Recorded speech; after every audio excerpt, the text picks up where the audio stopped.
তাহলে আমাদের divisional chart নিয়ে ক্লাস চলছে। ডিভিশনাল চার্ট বা বর্গ কুণ্ডলী মূলত পরাশরী ডিভিশন নিয়ে আমরা করছি। ইতিমধ্যে আমরা সপ্তাংশ কুণ্ডলীর কিছুটা করেছি, এবং এই সপ্তাংশ কুণ্ডলীর মধ্যে যেটা D7 চার্ট এর দ্বারা যে সন্তান সন্ততি ইত্যাদি বিচার করবার যে পদ্ধতি, সেটা আমরা করেছি। আর ইতিমধ্যে অন্যান্য কুণ্ডলী সেগুলো হয়েছে।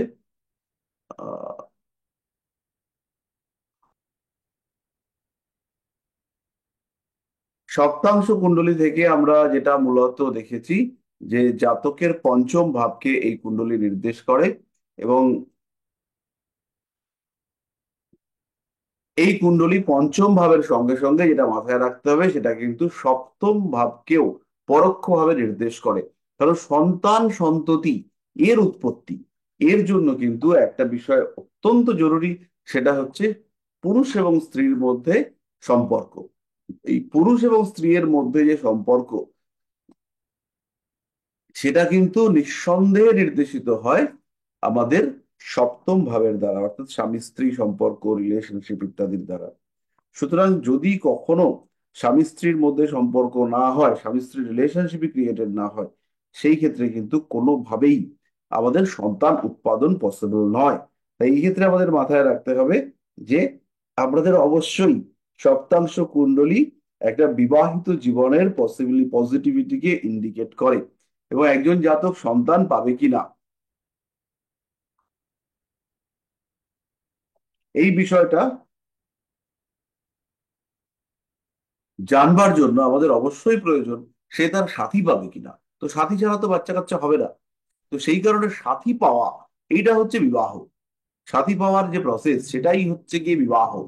এরকম ব্যাপার যে একজন মানুষ আরেকজন মানুষের সঙ্গে সহবাস করছেন, কিন্তু তার বিবাহ হয়নি, কিন্তু সেটা যদি ভালোবাসা থাকে, এরকম হতে পারে যে পতিতাপল্লীতে গিয়ে তিনি সহবাস করছেন, সেখানে ভালোবাসা নেই, সেইটা কিন্তু স্ত্রীতে স্ত্রী হিসেবে তাকে ট্রিট করা হবে না।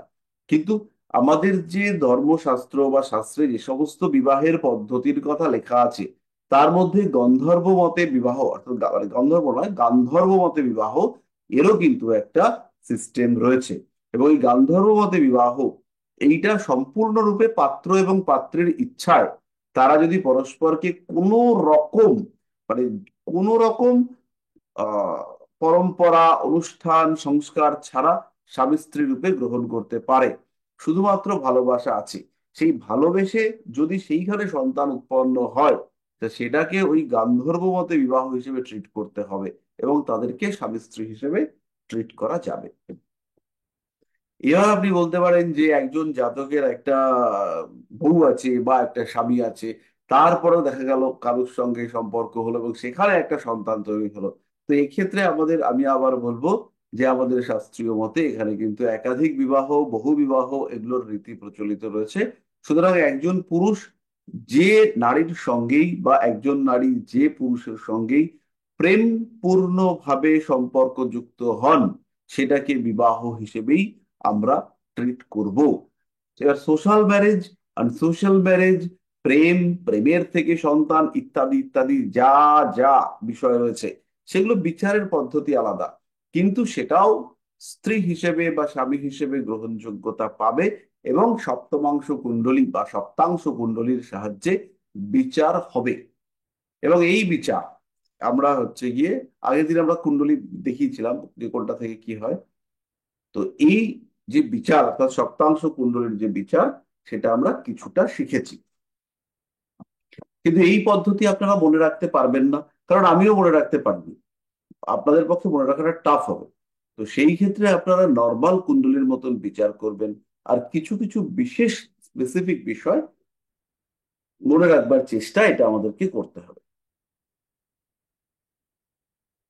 সম্ভবত এইগুলো আমি করিয়ে দিয়েছিলাম, ওই বংশধারা, জিনগত সূত্র, এগুলো করিয়ে দিয়েছিলাম।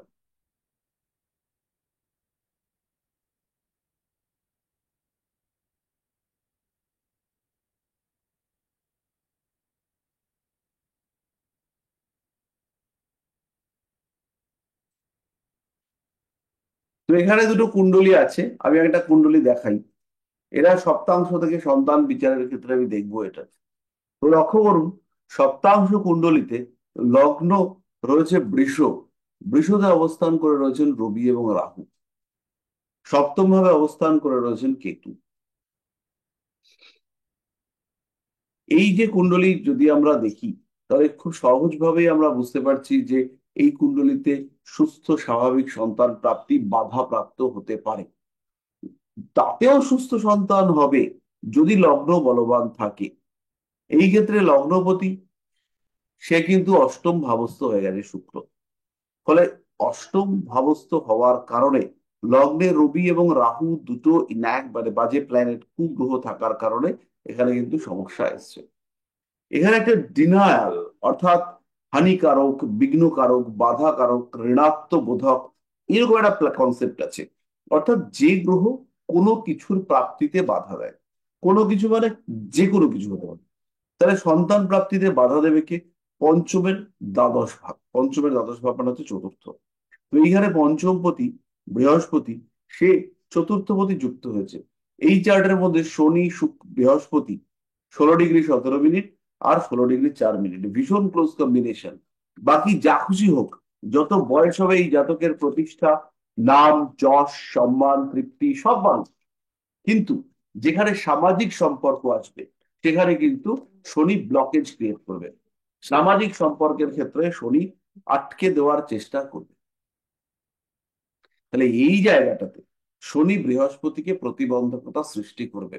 কিন্তু যেখানে বৃহস্পতির জ্ঞানের সাথে শনির ধৈর্যকে কমিউনিকেট করাতে হবে, দুটোকে মিলিয়ে সামনের দিকে এগিয়ে যাওয়া, এইটাকে দেখতে হবে, সেই জায়গাটাতে কিন্তু আলটিমেটলি এরা সাকসেসফুল হবে। শনি বৃহস্পতি ধৈর্যের ক্ষেত্রে, কর্মের ক্ষেত্রে, চাকরির ক্ষেত্রে, শিক্ষার ক্ষেত্রে, বিদ্যার ক্ষেত্রে প্রত্যেকটা জায়গায় ব্যাকআপ দেবে। অর্থ উপার্জনের ক্ষেত্রে, ব্যবসার ক্ষেত্রে সব জায়গায় ব্যাকআপ দেবে। কিন্তু যখনই বৃহস্পতি আর শনির ফল বিপরীত হবে, যেমন সন্তান, এই ক্ষেত্রে বৃহস্পতি আর শনির প্রভাব হচ্ছে বিপরীত। জ্ঞানের ক্ষেত্রে শনি দেবে ধৈর্য, বৃহস্পতি দেবে আগ্রহ। বৃহস্পতি দেবে নলেজ, শনি দেবে সেটা আহরণ করবার জন্য চেষ্টা। কিন্তু সন্তান উৎপাদনের ক্ষেত্রে শনি দেবে একাকিত্ব, বংশ স্টপ হয়ে যাওয়ার টেন্ডেন্সি, সংসার থেকে বেরিয়ে আসা। আর বৃহস্পতি দেবে সোশ্যাল অ্যাডজাস্টমেন্ট বা সোশ্যাল, কি বলবো, সোশ্যাল ডেভেলপমেন্ট কিংবা বংশধারা, হেরিডিটি, বংশকে কন্টিনিউয়াসলি এগিয়ে নিয়ে যাওয়ার প্রচেষ্টা, এটা দেবে বৃহস্পতি। তাহলে শনি দেবে ত্যাগ, শনি দেবে সংসার থেকে বেরিয়ে আসা, আর বৃহস্পতি দেবে তার জাস্ট উল্টোটা। তাহলে এই যে যোগ, কিছু কিছু ক্ষেত্রে ভীষণ পজিটিভ, জীবনে ফাইন্যান্স ব্যাপকভাবে আসবে, যত বয়স বাড়বে এ ডেভেলপ করতে থাকবে। কিন্তু যখনই হচ্ছে গিয়ে পঞ্চম চতুর্থ সম্পর্ক হবে, সংসারের বদলে যখন সন্তান নিয়ে চিন্তা ভাবনা করা হবে, তখন কিন্তু শনি এখানে ডিনায়াল প্ল্যানেট হিসেবে কাজ করবে। ফলে সন্তান উৎপাদনের ক্ষেত্রে প্রাকৃতিক দিক থেকে বাধা আসবে। প্রকৃতি চাইবে যে এর বাচ্চা কাচ্চা না হোক। তাহলে এই যে পঞ্চম পতি চতুর্থ পতি যুক্ত হলো, এটা কিন্তু মোটেও ভালো কম্বিনেশন হলো না। এবার প্রকৃতি সন্তান দিল না, প্রকৃতির বিরুদ্ধে গিয়ে এরা সন্তান প্রাপ্তির চেষ্টা করলো। কিন্তু সপ্তাংশ কুণ্ডলিতে রয়েছে রবি এবং রাহু। তাহলে রাহু কি ইন্ডিকেট করছে? রাহু ইন্ডিকেট করছে ইনঅ্যাক্টিভ। রাহু ইন্ডিকেট করছে একটা অংশ যার ব্রেন আছে কিংবা কিন্তু বাকি শরীরগুলো নেই। সপ্তমের হচ্ছে কেতু। এই জাতকের যমজ সন্তানের জন্ম হলো, যমজ সন্তানের মধ্যে একটা সুস্থ, আর একটা একদম বেডরিডেন। সে, তার কোনো ফিলিংস নেই, তার কোনো অনুভূতি নেই, সে একদম শয্যাশায়ী। সে ওই যে এগুলো হয় না আমাদের, অসুস্থ যে বেবিগুলো হয়, যে ব্রেনের ক্ষেত্রে কিছু প্রবলেম থাকে, সে এরকম, এবং একদম বেডরিডেন, বিছানা থেকে উঠতে পারে না। তো আরেকটা বাচ্চা, সে কিন্তু পূর্ণ সচ্ছল এবং ঠিকঠাক। এই কেন এরকম? এর দুটো কারণ, আমরা দুটো দেখি। একটা হচ্ছে পঞ্চম ভাবের উপর বৃহস্পতির দৃষ্টি, আর একটা হলো পঞ্চম ভাবের উপর শনির দৃষ্টি। পঞ্চম ভাবের উপর বৃহস্পতির দৃষ্টি একটি সন্তানকে সুস্থ, সঠিক, স্বাভাবিকভাবে জন্ম দিয়েছে। আর পঞ্চম ভাবের উপর শনির দৃষ্টি, সে কিন্তু সৃষ্টি করেছে ক্লিবত্ব। ক্লিবত্ব মানে হচ্ছে গিয়ে ইনঅ্যাক্টিভ একটা বেবি তৈরি হয়েছে। তাহলে এই দুজনের যে তীক্ষ্ণ তীব্র দৃষ্টি পড়লো, বৃহস্পতিও যতটা অ্যাক্টিভ, শনিও ততটা অ্যাক্টিভ, দুজনের এই সমৃদ্ধ দৃষ্টি, তার কারণে একটা যমজ সন্তানের জন্ম হলো। এর সঙ্গে সঙ্গে বিষয়টাকে আরো সাপোর্ট দিয়েছে কারা কারা, এখানে আরো সাপোর্ট দিচ্ছে প্রথমত এখানে যে পঞ্চম ভাব, সেটা হচ্ছে দত্তক রাশি। সপ্তাংশ কুণ্ডলিতে যেটা পঞ্চম ভাব, সেটা হচ্ছে দত্তক রাশি। এখানে দুটো গ্রহের দৃষ্টি রয়েছে, এখানে একদম সরাসরি আমরা দেখতে পাচ্ছি দুটো গ্রহের দৃষ্টি রয়েছে। এরপরে কর্কটে স্থিত রাহু, তার দৃষ্টি পড়েছে এই ঘরটার উপরে। রাহু বুধের নক্ষত্রে অবস্থিত, বুধ কিন্তু সেই দত্তক রাশিতে অবস্থিত। তো এইখানে আমাদের এই ডুয়াল সাইন, এটা বারবার দেখতে পাওয়া যাচ্ছে। সপ্তাংশ কুণ্ডলিতে পঞ্চমপতি বুধ, সে সেই ডুয়াল সাইনে অবস্থিত। তো এই সমস্ত কারণে বাচ্চা হওয়ার ক্ষেত্রে যমজ বাচ্চা এসছে। আর সপ্তাংশ কুণ্ডলিতে সপ্তমপতি অষ্টম ভাবগত হওয়ার কারণে বাচ্চা হওয়ার ক্ষেত্রে সমস্যা এসছে, ডিলে হয়েছে, এবং তারপরে কেমিক্যালি বা ওই সারোগেসি বা ওই সমস্ত কিছু করে বাচ্চা হওয়ার ব্যবস্থা করা হচ্ছে। এই মহিলা, এটা একটা মহিলার চার্ট। এর ক্ষেত্রে বাচ্চা হওয়ার ক্ষেত্রে প্রবল সমস্যা, এবং আলটিমেটলি যখন বাচ্চা হলো, তখন একটি বাচ্চা সুস্থ এবং একটি বাচ্চা অসুস্থ হলো। তাহলে প্রথমে এখানে কেন এরকম হলো? তাহলে এখানেও আমাদের কাছে সপ্তাংশ কুণ্ডলী রয়েছে। তাহলে সপ্তাংশ কুণ্ডলীতে লগ্ন, সেটা হচ্ছে ডুয়াল সাইন, এবং এখানে বৃহস্পতি রয়েছে। পঞ্চমপতি মঙ্গল নবমে, সপ্তাংশ কুণ্ডলীতে বৃহস্পতি সক্ষেত্রী। এটা ইন্ডিকেট করে যে এর বাচ্চা হবে, এটা এই ব্যাপারটা ইন্ডিকেট করে যে এ কনসিভ করতে পারবে। কিন্তু পঞ্চমপতি মঙ্গল, সে দত্তক রাশিতে রয়েছে, সেটার কারণে ইন্ডিকেট করে যে এর একাধিক বাচ্চা হওয়ার সম্ভাবনা বা যমজ বাচ্চা হওয়ার সম্ভাবনা রয়েছে। এই ক্ষেত্রে লগ্ন থেকে পঞ্চমপতি শুক্র, সে লগ্নে চলে এসছে। লগ্নে চলে আসবার কারণে সঙ্গে সঙ্গে কি হচ্ছে, এর কিন্তু সন্তান হওয়ার প্রমিস এসছে, এর ক্ষেত্রে সন্তান হবে। তাহলে এই ডিনায়াল সিস্টেম, এই না বোধক ব্যাপার, এটা কিভাবে এলো, এটা আমাদের বুঝতে হবে। তো এখানে ডিনায়াল প্ল্যানেট কে? এখানে ডিনায়াল প্ল্যানেট হচ্ছে বুধ। কারণ পঞ্চমের দ্বাদশ, এ হচ্ছে ডিনায়াল প্ল্যানেট। তাহলে এই পঞ্চমের দ্বাদশপতি, সে কে? বুধ। বুধ কিন্তু ভাবচক্রে আমরা দেখতে পাচ্ছি পঞ্চ সরি চতুর্থপতি বুধ, সে ভাবচক্রে লগ্নে গিয়ে উপস্থিত হয়েছে।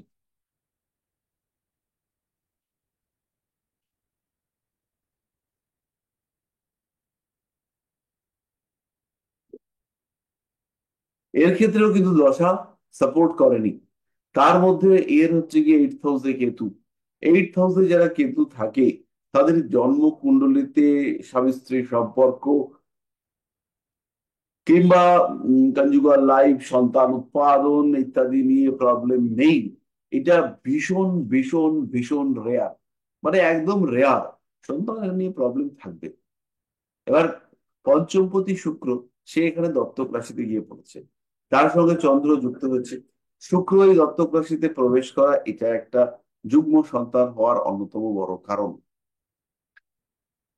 আর এর সঙ্গে সঙ্গে এই যে ঘটনাটা ঘটেছে, এখানে সন্তান উৎপাদনের ক্ষেত্রে বাহ্যিক এক্সটার্নাল এলিমেন্টকে প্রয়োগ করাতে হয়েছে, এক্সটার্নালি ব্যাপারটাকে কমপ্লিট করাতে হয়েছে। এইটাকে আইডেন্টিফাই করব আমরা কি করে? আমরা বলেছি যদি শুক্রের সঙ্গে পঞ্চম ভাবের সম্পর্ক হয়, তার সঙ্গে সঙ্গে যদি অষ্টম ভাবও শুক্রের সঙ্গে সম্পর্ক যুক্ত হয়, সেই ক্ষেত্রে এই ধরনের সার্ভিসি টাইপ ইভেন্টের সম্ভাবনা দেখতে পাওয়া যায়। তো এর আরো কিছু ডিটেল প্রচুর সূত্র আমাদের কাছে রয়েছে, আমরা 555 রুলস অফ প্রেডিকশন এটা বর্ণনা করার চেষ্টা করেছি। আপনারা চেষ্টা করবেন বইটা পসিবলি কিনতে, মানে লিঙ্ক দেওয়া আছে।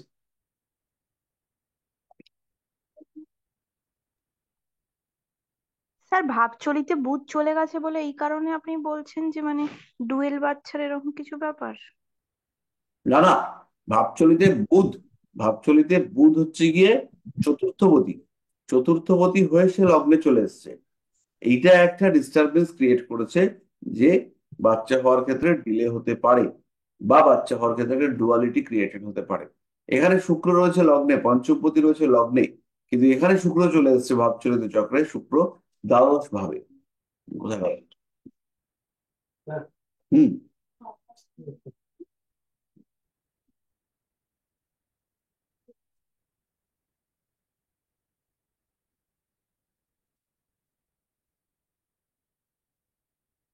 হুম। শুক্র হচ্ছে গিয়ে ভাবচলিত চার্টের দ্বাদশে চলে গেছে। পঞ্চমপতি দ্বাদশে চলে যাওয়া এটা একটা বড় প্রবলেম। দত্তক রাশিতে বুধের অবস্থান দ্বিতীয় সন্তান বা একাধিক সন্তানের একটা কম্বিনেশন ইন্ডিকেট করে। কিন্তু পঞ্চম ভাবটা পীড়িত, আইদার ইউরেনাস রয়েছে তার কারণে পীড়িত হতে পারে। আরেকটা জিনিস বললাম যে পঞ্চমপতির সঙ্গে অষ্টমপতির যদি সম্পর্ক হয়, কিংবা পঞ্চমপতি সে যদি শনির সঙ্গে কানেক্টেড হয়, সেই ক্ষেত্রে বাচ্চার মধ্যে শারীরিক সমস্যা, কিছু ক্লিবত্ব সেগুলো সৃষ্টি হতে পারে। এবং এই সমস্ত বাচ্চাদের ক্ষেত্রে কিছু বিশেষ স্পিরিচুয়াল পাওয়ার দেখতে পাওয়া যায়।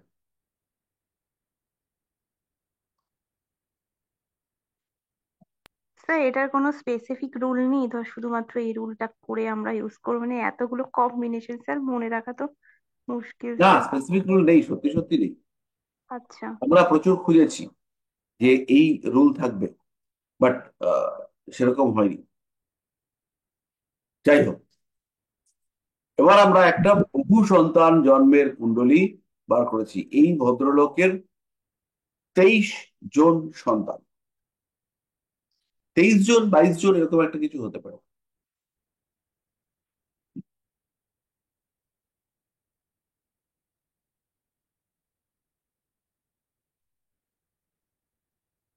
Closing balance. এতে দিয়ে চলবে না, হুম। দিয়ে চলবে না। হুম। ক্লোজিং ব্যালেন্স দিয়ে এখান থেকে দেখতে হবে কটা সেল আছে। হুম, হুম। ক্লোজিং ব্যালেন্স মিলিয়ে চলবে না।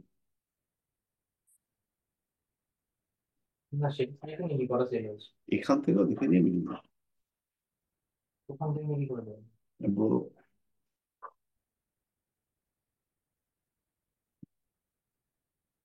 294 700 না,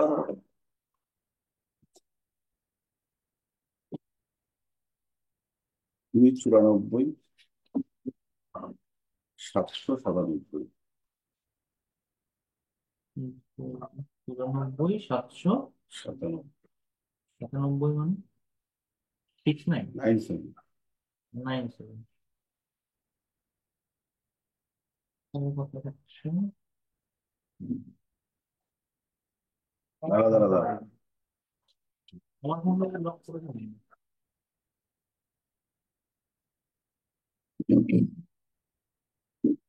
তাহলে এইখানে হচ্ছে বহু সন্তানের সম্ভাবনা কেন হলো। আমরা বলেছি যে জন্মকুণ্ডলী বা সপ্তাংশ কুণ্ডলীতে যদি রাজযোগ থাকে, সেই ক্ষেত্রে খুব শক্তপোক্ত পাওয়ারফুল সন্তানের জন্ম হয়। আর যদি হচ্ছে গিয়ে ধনযোগ থাকে, সেই ক্ষেত্রে একাধিক সন্তানের জন্ম হতে দেখতে পাওয়া যায়।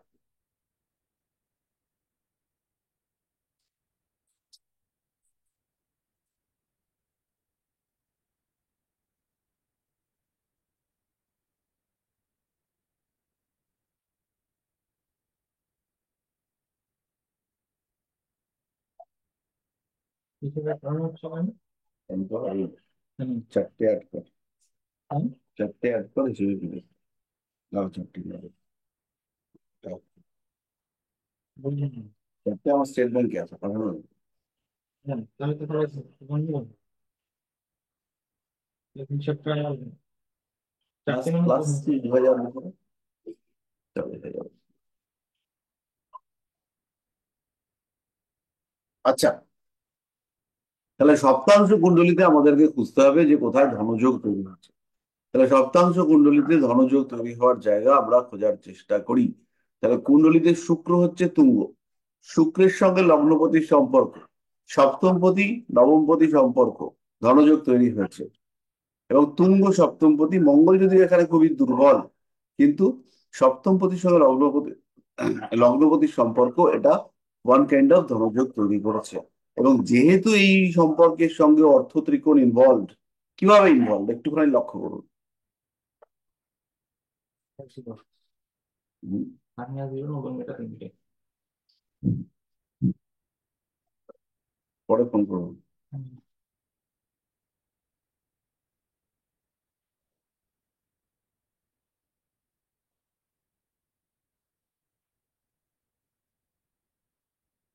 তাহলে মঙ্গলের সঙ্গে বুধের সম্পর্ক হচ্ছে, মঙ্গলের সঙ্গে শুক্রের সম্পর্ক হচ্ছে, আর এখানে একটা কমপ্লিকেটেড হাউস এক্সচেঞ্জ হয়েছে, যেটা হচ্ছে বৃহস্পতি এখানে এসছে,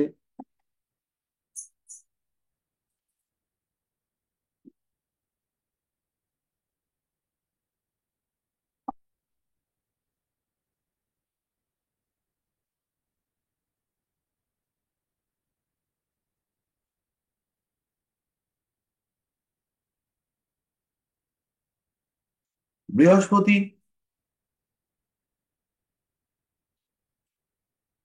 বৃহস্পতি সে হচ্ছে কালার, কোথায় গেল কালার, কালার কালার, বৃহস্পতি সে শুক্রের, সরি, বৃহস্পতি নিজের ঘর থেকে এসছে শনির ঘরে, শনি গেছে শুক্রের ঘরে, আর শুক্র গেছে বৃহস্পতির ঘরে। ফলে এই জাতকের যে চট করে গরিব হয়ে যাওয়া বা চট করে পয়সা কড়ি কমে যাওয়া এরকম ঘটনা ঘটতে পারে, সেরকম ঘটনার সম্ভাবনা খুবই কম। এটা বরঞ্চ ভুলভাল কিছু গন্ডগোল দেওয়া রয়েছে। বাট এখন কিছু গবেষকরা তারা এই টাইমটাকে রেকটিফিকেশন করবার চেষ্টা করছেন,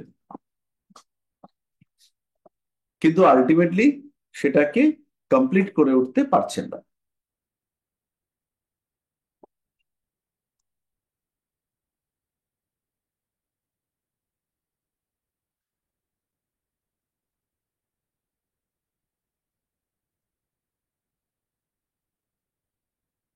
তাহলে ধনযোগ আমরা পেলাম, এবং একাধিক ধনযোগ এখানে আমরা পেলাম। লগ্নপতির সঙ্গে সপ্তমপতির সম্পর্ক আমরা পেলাম। রবির সঙ্গে, এটা কোনো ইয়ে নয়, রবির বুধের ক্ষেত্রে থেকে বুধকে দেখছে, রবি বুধের দৃষ্টি বিনিময়, এটা সেরকম কোনো ইম্পর্টেন্ট বিষয় নয়। এবার এই কম্বিনেশন আমাদেরকে খুঁজে বার করতে হবে পঞ্চমাংশ, সরি, মূল জন্ম কুণ্ডলিতে। তাহলে মূল জন্ম কুণ্ডলিতে বহু সন্তানের কিছু কম্বিনেশন আছে কিনা আমরা দেখি। পঞ্চম ভাব এইটা, এইটা সাপেক্ষে কোনো ভালো যোগ সৃষ্টি হয়েছে কিনা, যেটা ভীষণ অ্যাক্টিভ। তো প্রথমেই হচ্ছে পঞ্চমে বৃহস্পতি কেতু। বৃহস্পতি কেতু সন্তানের ক্ষেত্রে বাধা সৃষ্টি করতে পারে যদি সে কেতুযুক্ত হয়ে পঞ্চমে অবস্থান করে।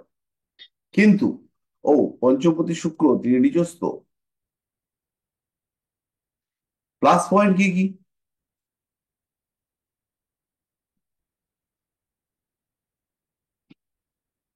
প্লাস পয়েন্ট হচ্ছে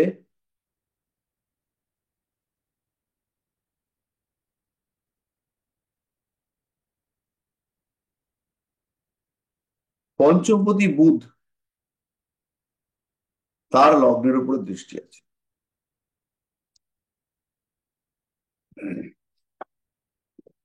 তবে এই ক্ষেত্রে মূল চার্ট সেটা কিন্তু প্রচুর যে অনেক যে জন্ম হবে সেটাকে ইন্ডিকেট করে না, বরঞ্চ এখানে হচ্ছে গিয়ে দুটো বা তিনটে সন্তান হওয়ার চান্সেস সেটা অনেক বেশি।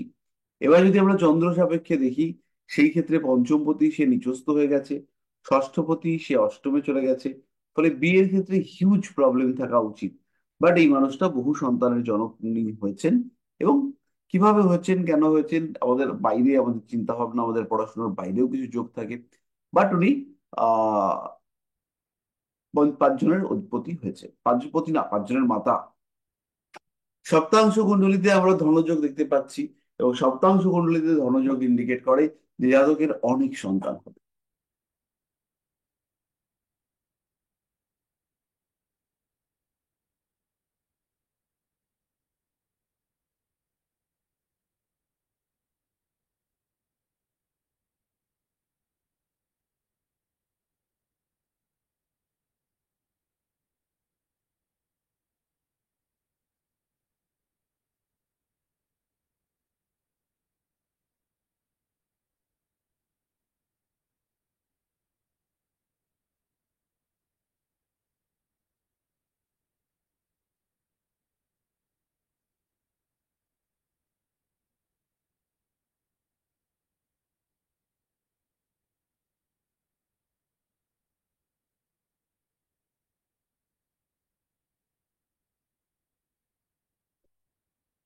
যাই হোক, নেক্সট আমরা যেটা করব এবার হচ্ছে একটা দত্তক কুণ্ডলী, ক্লিন করতে পারছি না।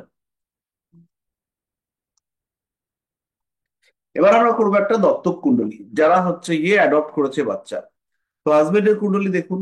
দত্তক কুণ্ডলী, দত্তক সন্তান কিভাবে হয়, কেন নেয়, এগুলো আমরা দেখেছি। যদি মূল কুণ্ডলিতে 5 6 1 সম্পর্ক হয়, যদি মূল কুণ্ডলিতে 5 6 8 11 কম্বিনেশন হয়, যদি বৃহস্পতি পীড়িত থাকে কিন্তু বলবান থাকে, যদি পঞ্চমপতি পীড়িত অথচ বলবান থাকে, এই সমস্ত ক্ষেত্রে দেখতে পাওয়া যায় যে দত্তক সন্তানের একটা টেন্ডেন্সি রয়েছে। এবং জেনারেলি বৃহস্পতির দশা, শনির দশা, এগুলোতে দত্তক নেওয়ার টেন্ডেন্সি বাড়ে। যে আমি কিছু সন্তান হিসেবে নয়, কিছু সোশ্যাল ওয়ার্ক হিসেবে একটা মানুষকে মানুষ করব, এরকম মানসিকতা হতেই পারে। যদি হয় সেই ক্ষেত্রে সেই দত্তক সন্তানকে ট্রিট করা আমাদের জন্য কঠিন নয়, খুব সহজ। কিন্তু যদি কোনো রকম কোনো চেঞ্জেস না হয় বাচ্চা নেওয়ার পরে লাইফে, যদি কোনো রকম ডেভেলপমেন্ট, যদি কোনো রকম ক্ষতি হয়, এগুলি না হয়, তাহলে কিন্তু আমাদের হাত কামড়ে বাড়ি চলে আসতে হবে। আচ্ছা, ওয়াইফের শব্দাংশ কুণ্ডলী দেখুন, ষষ্ঠ ভাবে রবি অবস্থান করে রয়েছে। এবার একটা বর্গ কুণ্ডলীর বিচার করবার সময় সব সময় একটা বিষয় খেয়াল রাখতে হবে, যে পেপারটা বা যে সাবজেক্টটা বা যে টপিকটা হচ্ছে কি আমরা দেখব, সেই বিষয়টাকে কংক্রিট করে বুঝবার চেষ্টা করতে হবে, এবং তার রেজাল্ট, সেই গ্রহ, সেই ভাব, সেই রাশি, তার যে ইম্প্যাক্ট, সেটা কেমন হতে পারে সেটা একটু বুঝবার চেষ্টা করতে হবে। তো এখানে সপ্তাংশ কুণ্ডলীগুলো রয়েছে। সপ্তাংশ কুণ্ডলীগুলোতে সন্তান পাওয়ার সম্ভাবনা, প্রথমে হচ্ছে লগ্নপতি মঙ্গল দ্বিতীয় গিয়ে অবস্থান করেছে। অষ্টম ভাবে বুধ, অষ্টম ভাবস্থ বুধ ক্লীবত্ব সৃষ্টি করে, অর্থাৎ সেই সমস্ত জাতক বা জাতিকাদের সন্তান প্রাপ্তি যথেষ্ট বাধাপ্রাপ্ত হয়। শনিদেব এমনি ক্লিক করতে চান, ক্লিক করা মানে হচ্ছে কি বন্ধা সৃষ্টি করা। তাহলে শনিদেবের মধ্যে ক্লিপ করবার একটা টেন্ডেন্সি দেখতে পাওয়া যাবে। এবং যেহেতু সপ্তাংশ কুণ্ডলীতে সপ্তম ভাবের উপরে বৃহস্পতির দৃষ্টি রয়েছে, মেয়েটার ক্ষেত্রে, ছেলেটার ক্ষেত্রে সপ্তম ভাবের সপ্তম নয়, চতুর্থ ভাবের উপর বৃহস্পতি বসে আছে, মঙ্গল শনির দৃষ্টি পড়েছে। তো বৃহস্পতি এখানে তো নিচস্থ গ্রহ হিসেবে কাজ করবে। সুতরাং এই কুণ্ডলী যদি আমরা দেখি, তাহলে এর পক্ষে কিন্তু বিরাট উঁচু জায়গায় যাওয়ার সম্ভাবনা অনেকটাই কম।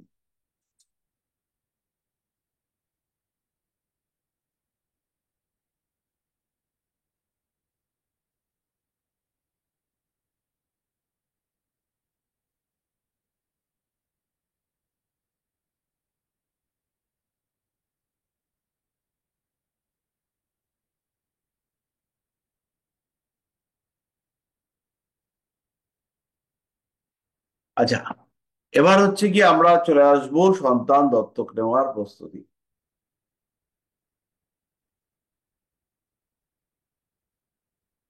সন্তান দত্তক নিতে হলে প্রথমে 5 নম্বর ঘরটাকে পীড়িত থাকতে হবে। খুব কম লোক আছে যারা হচ্ছে কি সন্তান দত্তক নেওয়ার জন্যই জন্মেছে, কিন্তু সন্তান, তারা দত্তক নিয়েছেন, সন্তান বড় করেছেন, সন্তান চলে গেছে। কিন্তু আপনি এখনকার দিনে যদি এইরকম কোনো অর্গানাইজেশন স্টার্ট করতে চান,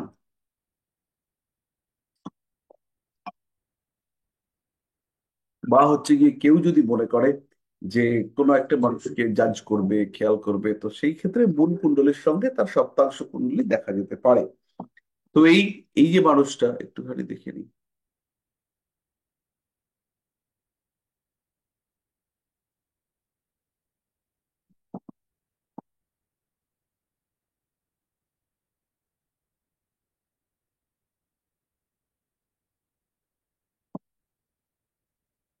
তো এর ক্ষেত্রে সপ্তাংশ কুণ্ডলীতে আমরা দেখতে পাচ্ছি,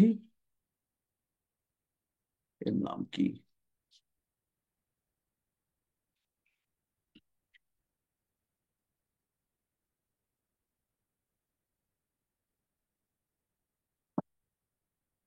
তাহলে লগ্নে রয়েছে রাহু।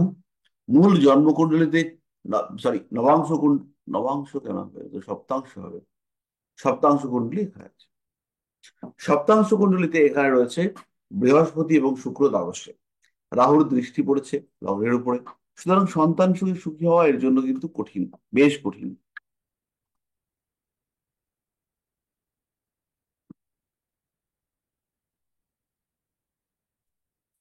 এটা একটা দেখুন, ডেট অফ বার্থ হচ্ছে 18 1 1988। টাইম হচ্ছে 6:10 AM। প্লেস অফ বার্থ হচ্ছে জামশেদপুর। মহিলার চার্ট, ফিমেল চার্ট।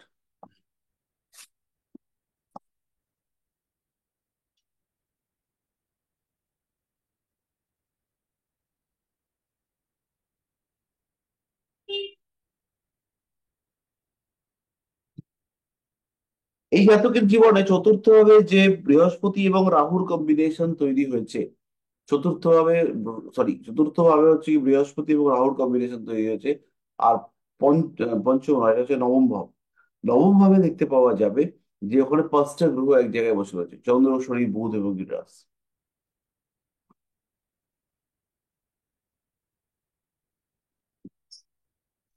চন্দ্রের দশা মোটামুটি ভালোই চলবে, তারপরে বুধের দশা চালিয়ে নিতে হবে, এবং লাস্টে শেষ দশায়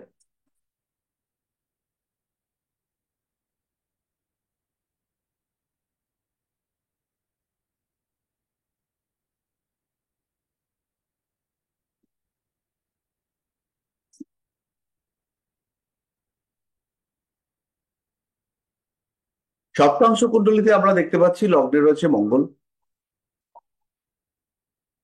তাহলে এই ভদ্রমহিলার হচ্ছে কমপ্লিকেটেড ইস্যু। পঞ্চম ভাবে রবি অবস্থান করে রয়েছে। তাহলে রবি, মঙ্গল, এরা হচ্ছে গিয়ে সমস্যা সৃষ্টি করে। শুক্র, বৃহস্পতি, চন্দ্র, বুধ, এরা ইমপ্রুভমেন্ট দেয়। তো এই মানুষটার ক্ষেত্রে শুক্র ষষ্ঠে আছে। শুক্রের কিন্তু অ্যাকচুয়ালি কোনো ইম্প্যাক্ট নেই সন্তান উৎপাদনের ক্ষেত্রে। শুক্র এখানে দুর্বল ভূমিকা পালন করছে, বরং এখানে রবি অনেক বেশি স্ট্রং, অনেক বেশি আমাদের আউটপুট দেবে। চন্দ্রের দশা, মঙ্গলের অন্তর্দশা এখন চলছে। আপাতত আর সন্তান টন্তান হওয়ার কোনো সম্ভাবনা নেই। বাট এনার্জি যখন সন্তান হয়েছিল তখন যথেষ্ট কমপ্লিকেশন ফেস করতে হয়েছিল। এবার একটা খুব ইম্পর্টেন্ট জিনিসপত্র, সেটা হচ্ছে বিকৃত সন্তান।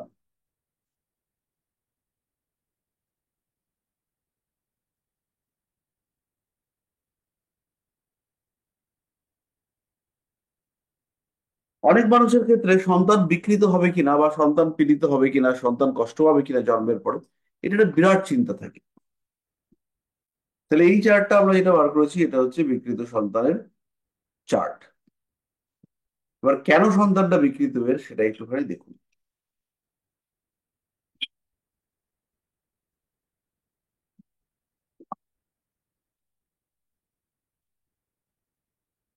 প্রথমত হচ্ছে পঞ্চমে রাহু।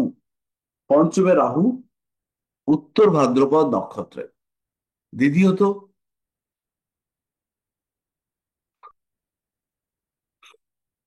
বৃহস্পতিটা ডিনায়াল হাউসে চলে গেছে। বৃহস্পতির সন্তান উৎপাদনের জন্য যে ফল দেওয়া দরকার সেটা দিতে পারছে না। তাহলে সেই ফলটা কে দেবে? আরেকটা প্লাস পয়েন্ট হচ্ছে শনি রবি একসঙ্গে রয়েছে। এরা জীবনে ভালো পয়সা করতে পারে।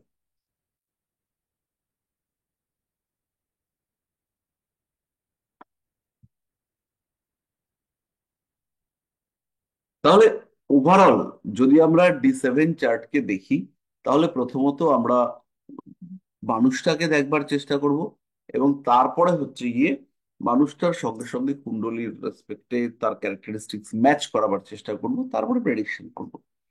আমি যমজ বাচ্চার ক্ষেত্রে একটা পদ্ধতি ব্যবহার করি, সেটা হচ্ছে D60 কুণ্ডলী। D60 কুণ্ডলিতে যেটা লগ্ন, সেটা ধরে করবার চেষ্টা করি। কিন্তু অ্যাকচুয়ালি D62-তে লগ্ন হচ্ছে 2 মিনিট। মানে 2 মিনিট সময় গেলেই একটা লগ্ন থেকে আরেকটা লগ্নে চলে যাবে। তাহলে এই 2 মিনিট, এই 2 মিনিটের মধ্যে ওর কাজ সম্পূর্ণ হবে না। যাই হোক, আমরা চলে আসবো এবার নবাংশ কুণ্ডলিতে। নবাংশ কুণ্ডলী মানে হচ্ছে, নবাংশ মানে নব অংশ, 9টা ভাগের মধ্যে একটা ভাগ। নবাংশ কুণ্ডলীকে বিংশ পাক বলে মহর্ষি পরাশর 3.5 নাম্বার দিয়েছেন। 3.5 অথবা 3।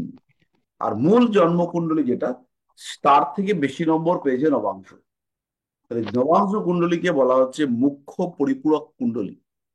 নবাংশ কুণ্ডলী থেকে বিচার হচ্ছে বিবাহ এবং জীবনযাত্রা, জীবন সাথী। নবাংশ থেকে বিচার হবে গ্রহের বলবত্তা এবং শুভাশুভত্ব।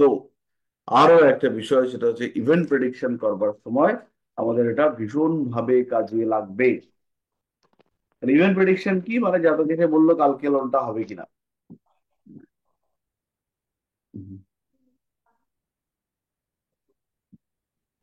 এবার দেখুন, প্রত্যেকটা গ্রহের নবাংশের মান হচ্ছে 3 ডিগ্রি 20 মিনিট। নবাংশ মানে হচ্ছে 9টা অংশ, 9টা অংশ মানে হচ্ছে গিয়ে 9টা ক্ষোভ। তাহলে যদি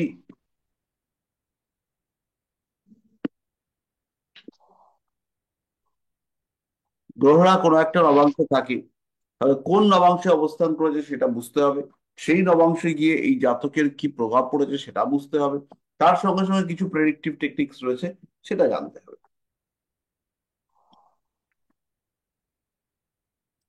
আর একটু অঙ্ক শিখতে হবে।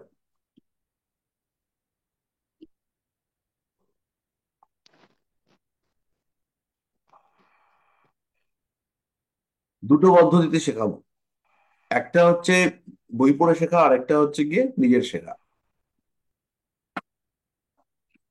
প্রথম কথা হচ্ছে, এখানে আমি একটু শেয়ারটা চেঞ্জ করি।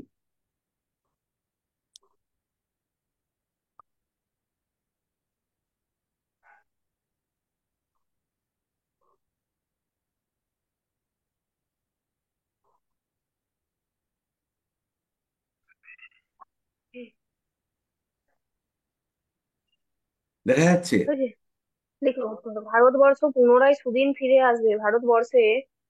ভারতবর্ষে পুনরায় সুদিন ফিরে আসবে কবি এই সেই দিনে উদয় দেখতে বলছি সেই দিন। কে ভারতবর্ষের টাইম ফিরিয়ে আনার জন্য চেষ্টা করছে?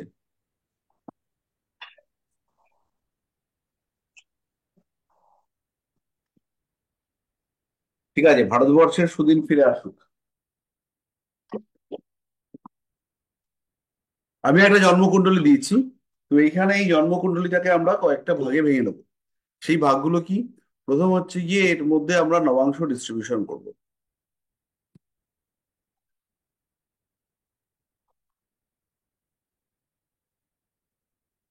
নবাংশ ডিস্ট্রিবিউশনের জন্য কি করতে হবে? আমাদের গিয়ে রাশি চক্রটাকে জাস্ট বানিয়ে নিতে হবে।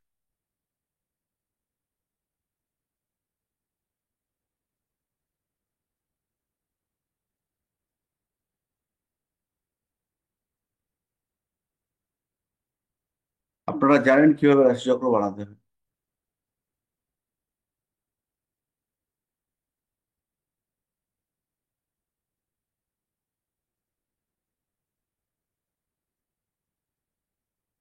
খুব ভালো করে বুঝতে হবে।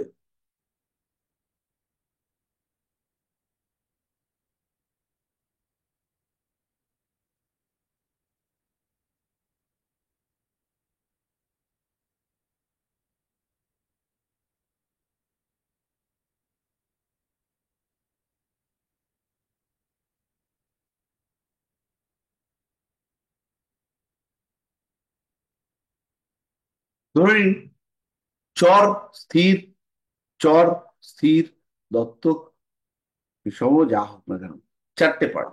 তাহলে প্রথমে হচ্ছে কি চর, স্থির, দত্তক। তাহলে এরা হচ্ছে কি চর, স্থির, দত্তক। আর অগ্নির 4টে পার্ট। তাহলে অগ্নির কি কি পার্ট? অগ্নি না, প্রাকৃতিক শক্তি, তার 4টে পার্ট, অর্থাৎ প্রভাবক। অগ্নি, পৃথ্বী, বায়ু, জল। তাহলে আমার লোকগুলো হতে পারে অগ্নি, বায়ু।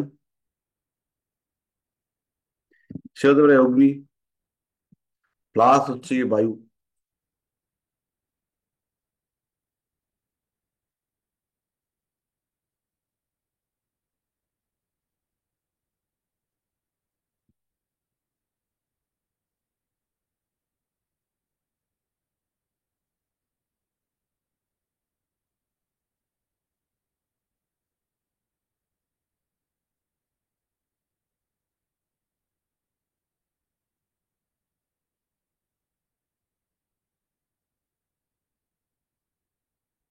এটা হচ্ছে চর রাশি।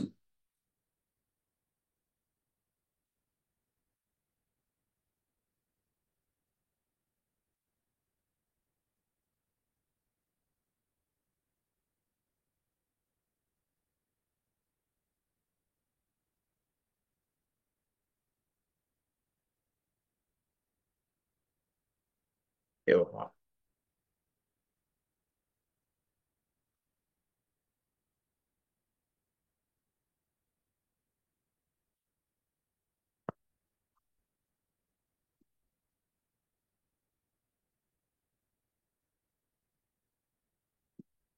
এটা হচ্ছে চর রাশি।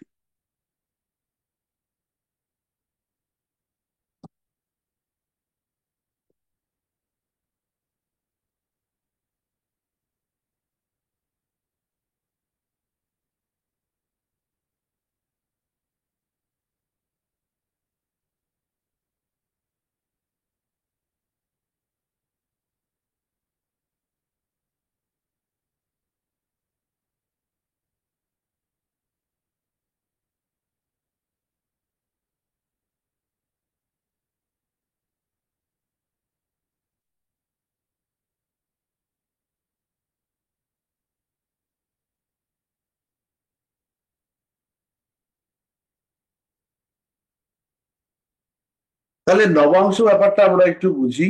এখানে অগ্নি, পৃথ্বী, বায়ু, জল, তার চর রাশিটাকে আমরা খালি মনে রাখবো। কোন নবাংশে আছে, কত নম্বর নবাংশে আছে, সেটার ক্যালকুলেশন কিভাবে করে সেটা আমরা বার করি। তাহলে ধরে নিলাম কোনো একটা জিনিস সে 5 নম্বর নবাংশে আছে বা 7 নম্বর নবাংশে আছে, তাহলে এই নবাংশ কিন্তু তার জীবনে প্রভাব বিস্তার করবে। কিভাবে করবে এটা পরের কথা, সেটাতে আমরা পরে আসবো। কিন্তু একটা দৃষ্টি জাতীয় এফেক্ট, ইম্প্যাক্ট, সেটা কিন্তু থাকবে। এর নবাংশ কুণ্ডলীতে দৃষ্টি বিচার করা হয় না। ষষ্ঠী অংশ কুণ্ডলীতে দৃষ্টি বিচার করেছেন প্রসন্ন।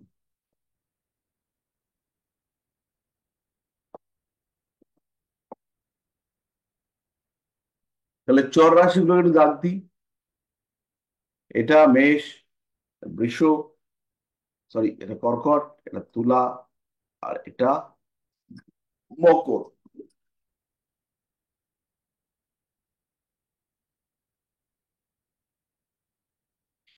এই 4টে রাশি থেকে গোনা শুরু হবে। 1 2 3 4 করে 9 পর্যন্ত গোনা যাবে। তাহলে ধরে নিচ্ছি একটা আগ্নেয়গিরি আছে,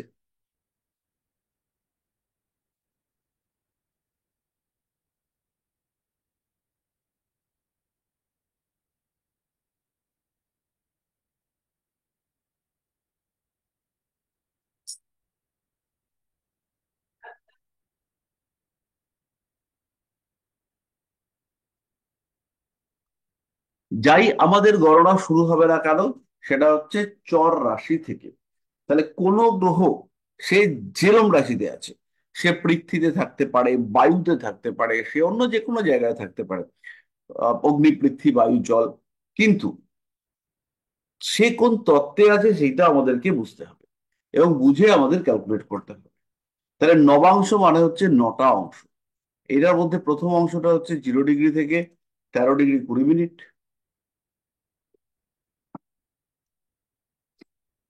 প্রথম অংশ যেটা সেটা হচ্ছে 0 ডিগ্রি থেকে 3 ডিগ্রি 20 মিনিট, 0.0 থেকে 3।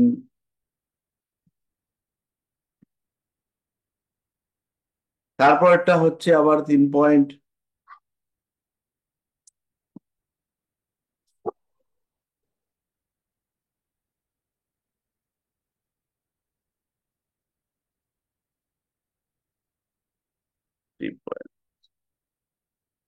তারপরটা হচ্ছে 3.20 থেকে 6 পয়েন্ট,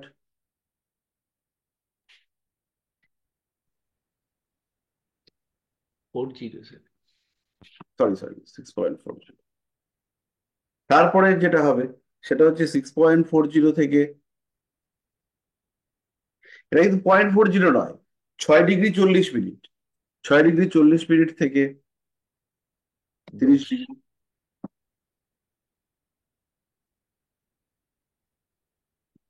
10 ডিগ্রি।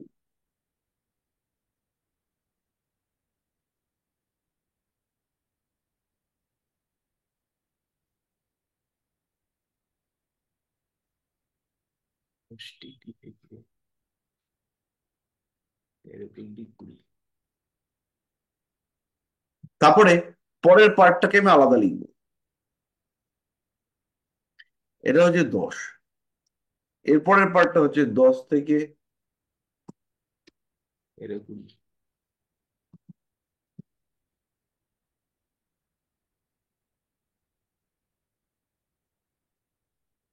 13 20 স্যার। কেন 10 থেকে 13। 13। আরে আমার পয়েন্ট পড়ছে না কেন? 10 7 তারিখে 10 থেকে 13.20।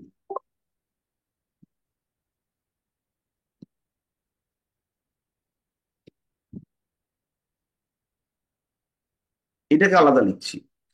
13-20 থেকে 16, 40, 16,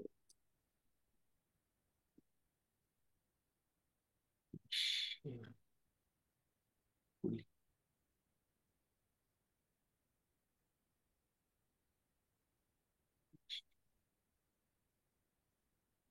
23, 20 হবে।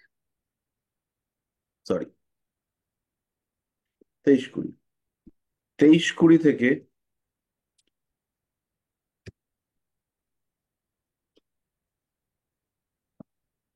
26-40, আর 26-40 থেকে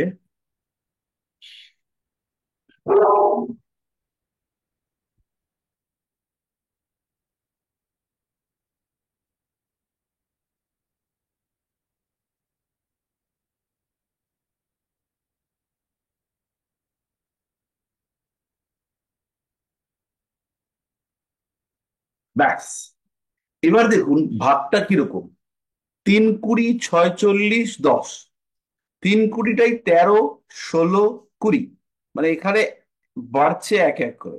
এখানে 10 হয়ে গেল 20, এখানে 23, 26, 23, 20, সেই 13-20টা হয়ে গেল 23-20। 3-20টা হলো 13-20, 10 বাড়লো। 23-20টা, 23-20টা সেটা হয়ে গেল হচ্ছে গিয়ে, সরি, 13-20টা সেটা হয়ে গেল 23-20। তাহলে প্রত্যেকটা নবাংশের যে ক্যালকুলেশন, 10 ডিগ্রিকে 3 ভাগ করা হয়েছে। তাহলে এই ভাগটা হচ্ছে 0 ডিগ্রি থেকে 3 ডিগ্রি 20 মিনিট, 3 ডিগ্রি থেকে 40, 6 ডিগ্রি 40 মিনিট, আর 6 ডিগ্রি 40 মিনিট থেকে 10 ডিগ্রি। পরের খণ্ডে 10 থেকে 20 সেই 3 ভাগ, তারপরের খণ্ড 20 থেকে 30 সেখানেও সেই 3 ভাগ। তাহলে এখানে আমরা 9টা ভাগ পেলাম। এবার লক্ষ্য করুন প্রত্যেকটা চর রাশিকে আমি রাইট চিহ্ন দিয়ে রেখেছি। রাইট চিহ্নটা কেন দিচ্ছি, কারণ যত গণনা আছে সেটাই চর রাশি থেকেই করতে হবে, চর রাশি ছাড়া গণনা করা যাবে না। তাহলে এইটা হচ্ছে প্রথম নবাংশ, এটা 1, এটা হচ্ছে 2 নম্বর,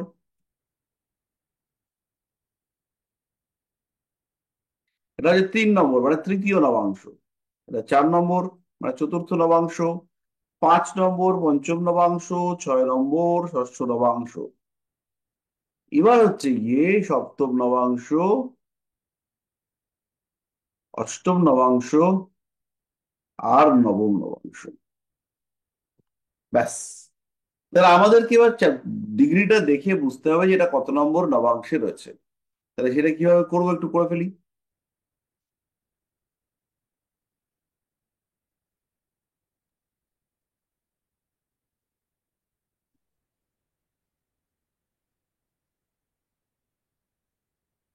আমাদেরকে কুণ্ডলীতে গ্রহ অবস্থাটা দেখেই বুঝে নিতে হবে যে নবাংশ দেশে কোথায় রয়েছে কিংবা কি অবস্থায় থাকতে পারে। এটা দেখে কিন্তু বোঝার চেষ্টা করতে হবে। আর এখানে আমি একটা জিনিস হচ্ছে গিয়ে কপি করে একটু নিয়ে আসবো,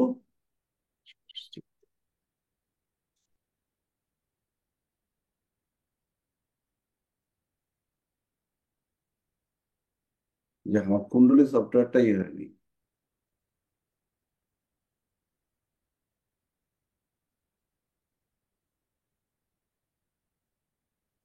সফটওয়্যারটা খুলে নি। আচ্ছা, আপনারা যারা আমাদের এই কুণ্ডলী ইউজ করেন অবশ্যই কিন্তু মাঝে মাঝে জেহরা ইউজ করবেন, কারণ জেহরা হচ্ছে সেই সফটওয়্যার যাকে অসাধারণ বলা যেতে পারে। খুলেছে আমাদের কুণ্ডলী, আমাদের একটা ছক চাই।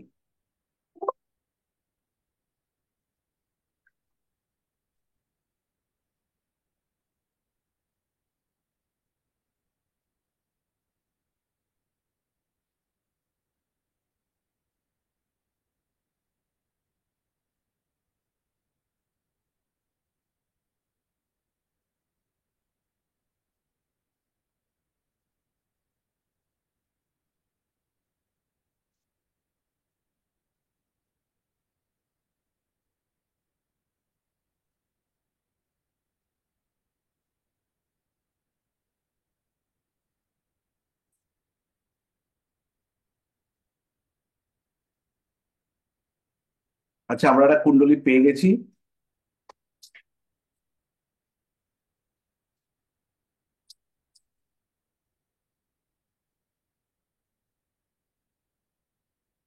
এই হলো একটা কুণ্ডলী।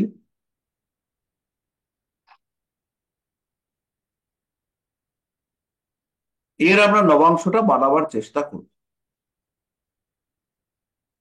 তাহলে এই কুণ্ডলীটা এখানে আবার থাক।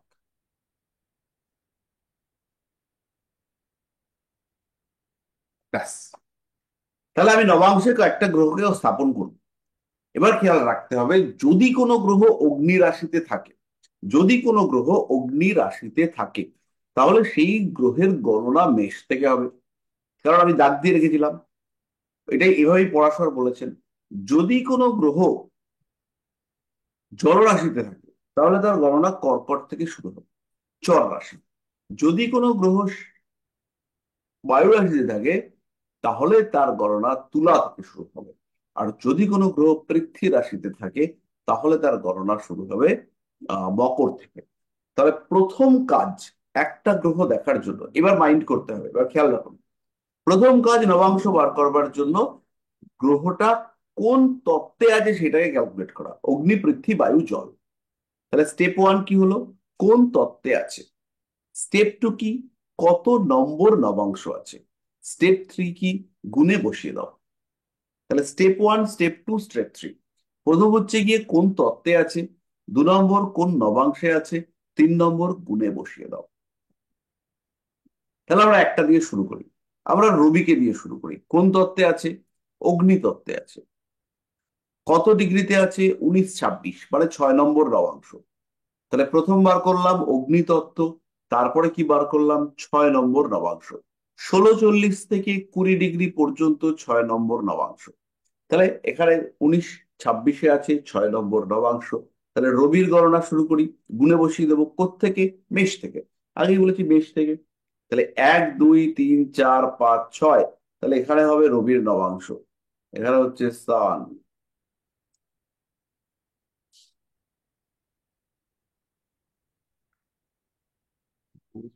10 শতাংশ 4 নম্বরে। এবার আমাকে একটুখানি আহ 1 সেকেন্ড, 1 সেকেন্ড, 1 সেকেন্ড। হ্যাঁ, এবার হচ্ছে প্রিয়াঙ্কা, প্রিয়াঙ্কা ঘোষ। আপনি আমাকে বলবেন বুধেরটা হিসাব করে।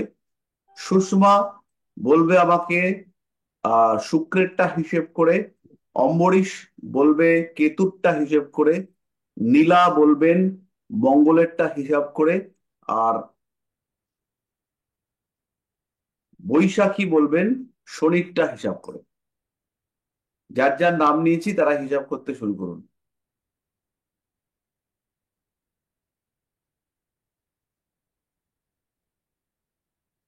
স্যার তাহলে শুক্র তো প্রথম কথা স্থির রাশিতে আছে।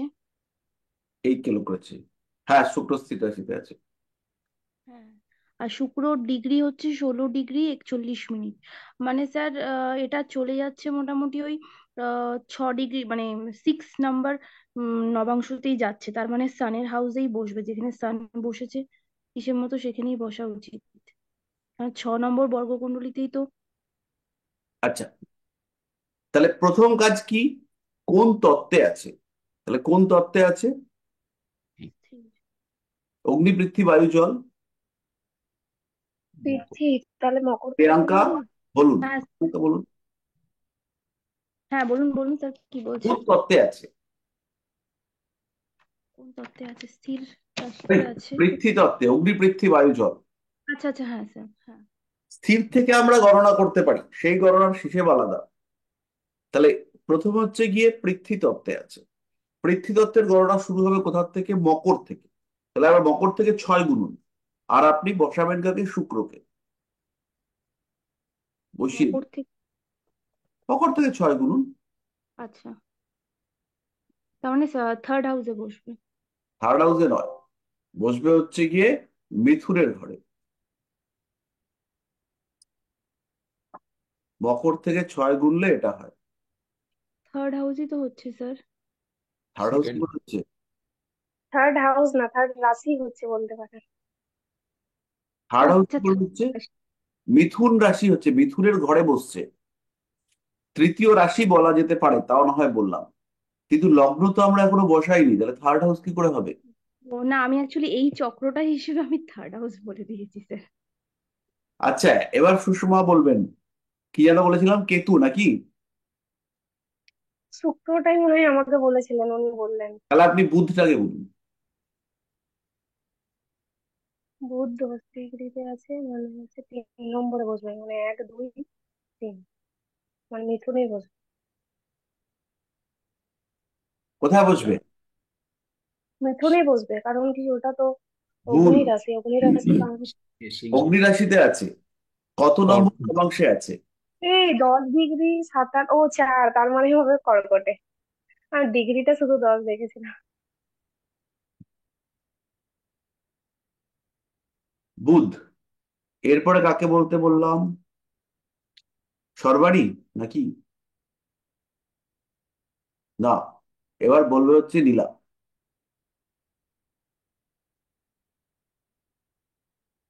বলবেন হচ্ছে কেতুকে দিয়ে।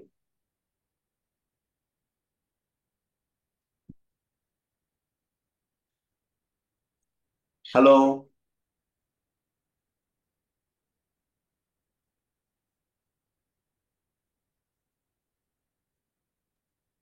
মেষের সাথে। আচ্ছা, নীলাকে পাওয়া যাচ্ছে না। তাহলে প্রেমাংশু বাবু বলুন। বলছি স্যার। কেতু। কেতু, তাই না?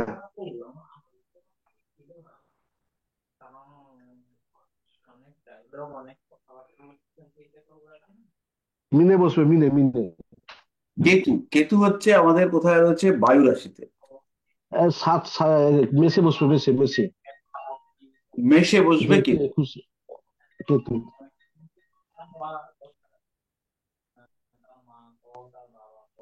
আচ্ছা, এবার হচ্ছে আমাদের আহ ব্রজেশ্বর বাবুকে দেখলাম এই মাত্র।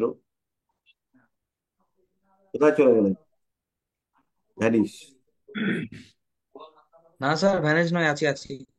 আছেন? তাহলে আপনি বলুন হচ্ছে গিয়ে বৃহস্পতি।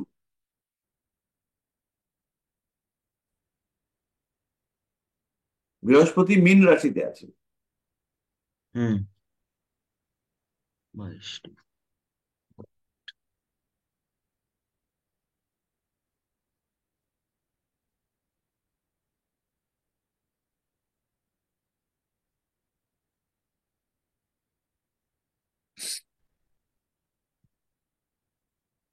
মেষে বসবে স্যার। জল রাশিতে। কর্কট। ওটাই বসবে।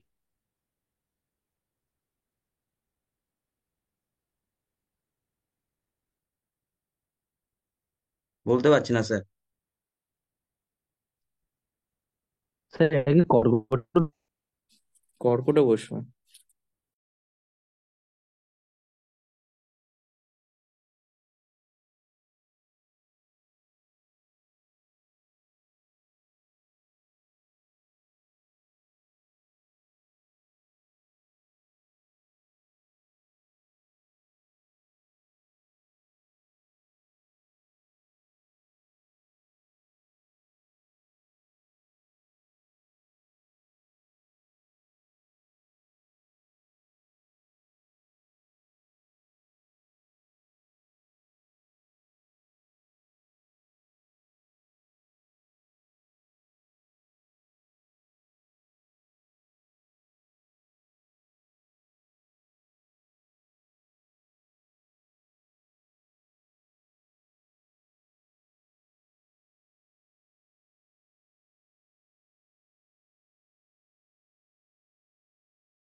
কত হবে স্যার?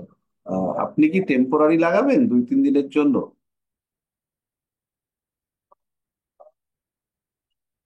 তো এটা কি রানিং সিসিটিভি লাগবে, না শুধু সিসিটিভি আছে এটুকু দেখিয়ে দিলেই হয়?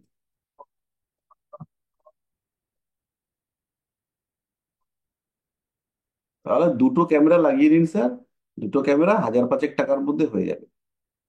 আপনি আহ, আমি চেষ্টা করছি আপনার, হ্যাঁ, কালকে কালকে চেষ্টা করছি আপনার সঙ্গে যোগাযোগ করে দেওয়ার। 1,000-5,000-এর মধ্যে দুটো ক্যামেরা হয়ে যাবে।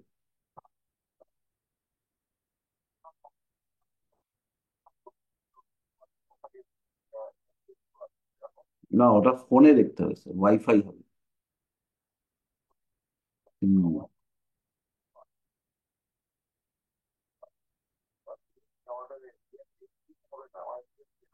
না, তাহলে আপনার মোটামুটি 20,000 টাকা খরচা পড়বে।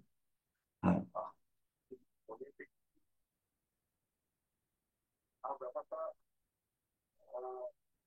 তাও আমি কথা বলে নিচ্ছি, কথা বলে আপনাকে আমি জানাবো রাত্রে।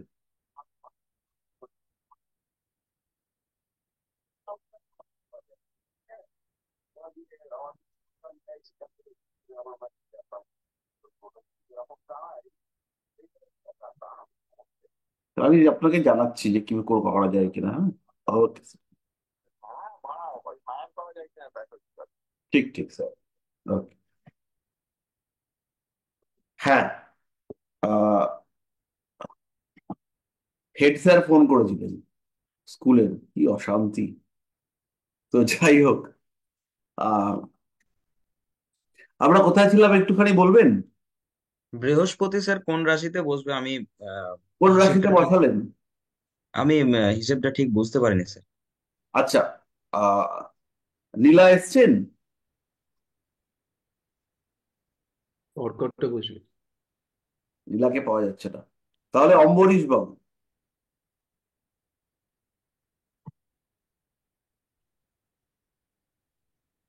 অম্বরীশ বাবু আছেন? হ্যাঁ। নেই। আচ্ছা, কল্যাণ বাবু আছেন? হ্যাঁ স্যার আছি। কোথায় বসাবো বৃহস্পতিকে? স্যার বৃহস্পতি জলতত্ত্বে বসে আছে। গুড। আর তার আর তার ডিগ্রি হচ্ছে 22 মিনিট, 22 সেকেন্ড। হ্যাঁ, 22 মিনিট, 22 মিনিট। আচ্ছা হ্যাঁ, তাহলে ওটা হচ্ছে 1 নম্বর নবাংশ হবে। হ্যাঁ, আর আর গোনাটা শুরু হবে জলতত্ত্বের প্রধান রাশি কর্কট থেকে। তাহলে কর্কটেই বসবে। Good, very good. তাহলে বৃহস্পতিকে আমি এখানে বসালাম। তাহলে এবার একটা জিনিস লক্ষ্য করুন, মজার জিনিস। বৃহস্পতি 0 ডিগ্রিতে ছিল, মীন রাশিতে ঢুকছিল। বৃহস্পতি দুর্বল, কিন্তু কর্কটে এসে বৃহস্পতি কিন্তু বলবান হয়ে গেল। এবং বিংশপাক বলে নবাংশকে 3 পয়েন্ট দেওয়া হয়েছে। এবং 3 পয়েন্ট যেহেতু দেওয়া হয়েছে, তার কারণে কিন্তু নবাংশকে আমরা বলবো মুখ্য পরিপূরক কুণ্ডলী। এবং নবাংশ সেখান থেকে হচ্ছে গিয়ে আমরা সাধারণ কুণ্ডলীর মতন বিচার করতে পারবো। তাহলে এই যে বৃহস্পতি বসলো, সে কিন্তু প্রচন্ড বলবান হয়ে গেল। তার মানে এই যে বৃহস্পতি, একে কিন্তু আমরা ইগনোর করতে পারবো না, এটা স্ট্রং বৃহস্পতি হিসেবে ট্রিট করব। আচ্ছা, এবার হচ্ছে গিয়ে আমাদের রুবেল বাবু আর হচ্ছে গিয়ে কৃষ্ণ নারায়ণ বাবু। কেউ আছে দুজনের মধ্যে? কেউ নেই।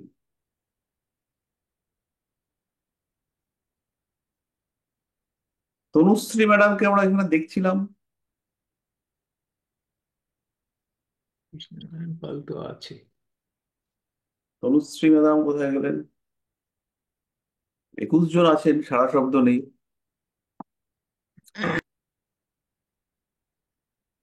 ভয়ে কেউ আর সাড়া করছে না স্যার।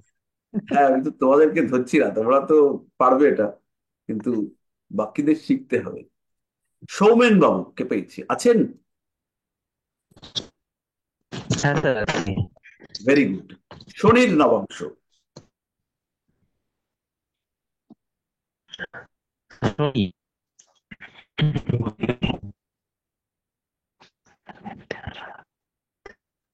স্যার 22 আছে শনি। তো সেক্ষেত্রে স্যার 4 ডিগ্রি, মানে স্যার দ্বিতীয় নবম হচ্ছে। তো এক্ষেত্রে আপনার না, প্রথম পৃথ্বী তুলা রাশি থেকে তত্ত্ব। গোনা পড়বে। প্রথম বলুন তত্ত্ব আগে ঠিক করুন, কোন তত্ত্ব? স্যার স্যার পৃথিবীতত্ত্ব হয়েছে। এবার বলুন। পৃথিবীতত্ত্ব রয়েছে, সেক্ষেত্রে মকর রাশি থেকে গোনা পড়বে। তাহলে মকর থেকে গোনা শুরু করে আমরা কোথায় গিয়ে পড়বো?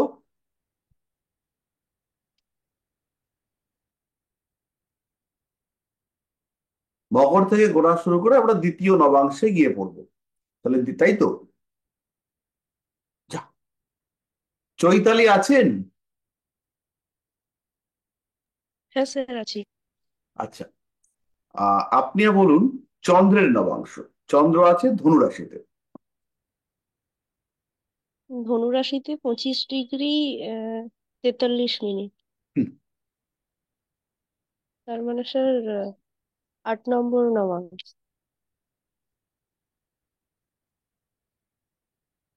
তার মানে 8 নম্বর নবাংশ। এবার হিসেব করে বলুন।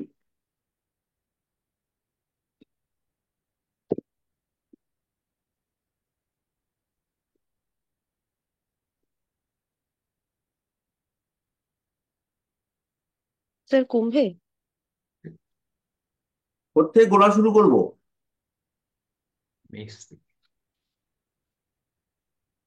উম, অগ্নিতত্ত্বের চর রাশি বলে দিয়েছি আপনার। হুম হুম। কি সেটা? ম- মকর রাশি। আমি সবাইকে ডাকবো, বাড়িতে ডেকে দাঁড় করিয়ে রেখে দেবো একদম। বৃশ্চিক। তাহলে মেষ থেকে গোনা শুরু করুন, মেষ থেকে 8 গুনুন। বৃশ্চিক। বৃশ্চিক, তাহলে বৃশ্চিকে বসবে চাঁদ। তাহলে এখানে ধনু রাশিতে চন্দ্র রয়েছে। ভাবছি আমরা পূর্বাষাঢ়া নক্ষত্রের চন্দ্র খুব সুন্দর, খুব রোমান্টিক, প্রচুর কিছু পাবে। কিন্তু আলটিমেটলি কি হলো? নবাংশে গিয়ে চন্দ্রটা নিচস্থ হয়ে গেল। তাই জন্য আমরা কিন্তু এখানে নবাংশ কুণ্ডলিতে চন্দ্র দুর্বল হলো। তাহলে যে মনের জোর আমরা আশা করেছিলাম থাকবে, চন্দ্র অষ্টমস্ত হওয়া সত্ত্বেও আমরা ভেবেছিলাম লড়াই করতে পারবে ধনুরাশি, কিন্তু এই লোকটার চন্দ্র যেহেতু এখানে এসে অ্যাকচুয়ালি নবাংশে নিচস্থ হলো, তার জন্য এই মানুষটা কিন্তু ডিপ্রেশন, অ্যাংজাইটি, মনোরোগ, চন্দ্র নির্দেশিত যত রকম সমস্যা হতে পারে সেইগুলোর মধ্যে পড়তে দেখতে পাওয়া যাবে।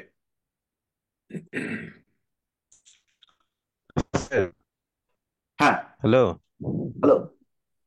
স্যার, ফোনটা বন্ধ হয়ে গেছিল স্যার, বলতে বলতে। স্যার এবার বলবো এটা? কে বলছে? সৌমেন বাবু স্যার। আচ্ছা শোভন বাবু, আপনি তাহলে বলুন হচ্ছে কি রাহুটা। হ্যাঁ স্যার বলছি। স্যার শনিরটা বলছিলেন, শনিরটা স্যার কুম্ভ আরে রাশিতে sorry, হবে। sorry। আ- হ্যাঁ, শনিটা হচ্ছে আর কুম্ভ। ব্যাস, ব্যাস, তাহলে আর দরকার নেই। আচ্ছা, হ্যাঁ। সর্বাণী বলেছেন? হ্যাঁ স্যার। মানে সর্বাণী আছেন এখানে, সর্বাণী বলেছেন? ও যারা যারা মিউট করে রেখেছেন মানে এবং ফোন করছেন না, তাদেরকে কিন্তু আমরা ধরে নেব যে আপনারা ক্লাসে নেই। মানে পড়াশোনা, মাইকটা অন করে, ভিডিও অন করে দিয়ে জুম জয়েন জয়েন করে তারপরে আপনারা আর ক্লাস করছেন না। স্যার এবার ব্যাপারটা বুঝেছি, আমাকে আরেকটা বলুন না। বলছি আরেকজনকে দেখিয়ে লাস্ট, তারপর আরেকটা, লাস্ট আরেকটা বলবো বলে আমাদের একটু বিচারের মধ্যে ঢুকতে হবে।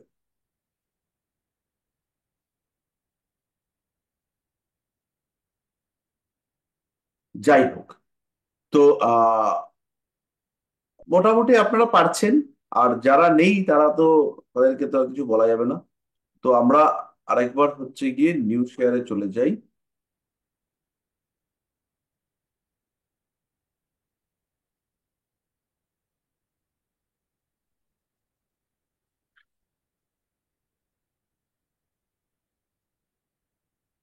নবাংশ কুণ্ডলীকে আমরা বলেছি মুখ্য পরিপূরক কুণ্ডলী, এবং নবাংশ কুণ্ডলী আমাদের বিবাহ বিচারের ক্ষেত্রে কাজে লাগে। বিবাহ, জীবন সাথী, তার শরীর স্বাস্থ্য, তার সাথে আমার সম্পর্ক, তার অ্যাপিয়ারেন্স, তার অ্যাটিটিউড, তার কর্ম, তার মাধ্যমে আয়, তার মাধ্যমে সুখ এবং শান্তি প্রাপ্তি, এবং সেখান থেকে হচ্ছে ইভেন্ট প্রেডিকশন। ইভেন্ট প্রেডিকশন মানে হচ্ছে এই মুহূর্তে, আজকে, কালকে, পরশু কি ঘটনা ঘটতে পারে, এবং তার সঙ্গে সঙ্গে নবাংশ অনুযায়ী কোনো একটা ঘটনা কবে ঘটবে, কিভাবে ঘটবে, সেইটা আমরা বার করবার চেষ্টা করতে পারি।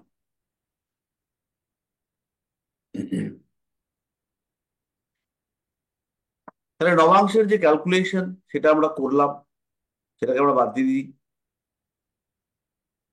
নবাংশের ক্যালকুলেশনের করার পরেই আমাদের যে বিষয়টা আসবে সেটা হচ্ছে কয়েকটা বিশেষ নবাংশ। তার মধ্যে প্রথম যে নবাংশটা আছে সেটা হচ্ছে পুষ্কর নবাংশ। বিশেষ নবাংশ, পুষ্কর মানে হচ্ছে উর্বর। পুষ্কর নবাংশ হচ্ছে মোট 24টা নবাংশ। এই 24টা নবাংশের মধ্যে বৃহস্পতি আর শুক্রের 9টা করে নবাংশ আছে, আর চন্দ্র আর বুধের 3টে করে নবাংশ আছে। এই নবাংশগুলোকে বলা হচ্ছে শুভ নবাংশ। কোথায় কোথায় পুষ্কর নবাংশ আছে, কোন কোন জায়গা, আমাদের কোন কোন জায়গা, নবাংশ কিন্তু স্পেস, রাশিকে আমরা ভাগ করেছি, কোন কোন জায়গায় পুষ্কর নবাংশ পড়েছে, কোন কোন ক্ষেত্রের কত ডিগ্রি থেকে কত ডিগ্রি পুষ্কর নবাংশ পড়েছে, এইটা আপনারা কেউ ক্যালকুলেট করে আমাকে চার্টটা পাঠাবেন। তাহলে আমি সেই চার্টটা, ছবিটা, চার্টের ছবিটা, সেই ছবিটা এর পরের স্লাইডে অ্যাড করব। সেটা নেই এখন, তো আপনাদের মধ্যে কেউ যদি কাজটা করেন তাহলে খুব ভালো লাগবে। এবার একটুখানি দেখুন, 12টা রাশিতে প্রত্যেকটায় দুটো করে। অগ্নি রাশির ক্ষেত্রে সপ্তম এবং নবম নবাংশ। অগ্নি রাশির ক্ষেত্রে সপ্তম এবং নবম, 20 ডিগ্রি থেকে 23 ডিগ্রি 20 মিনিট, এবং 26:40 থেকে 30 ডিগ্রি।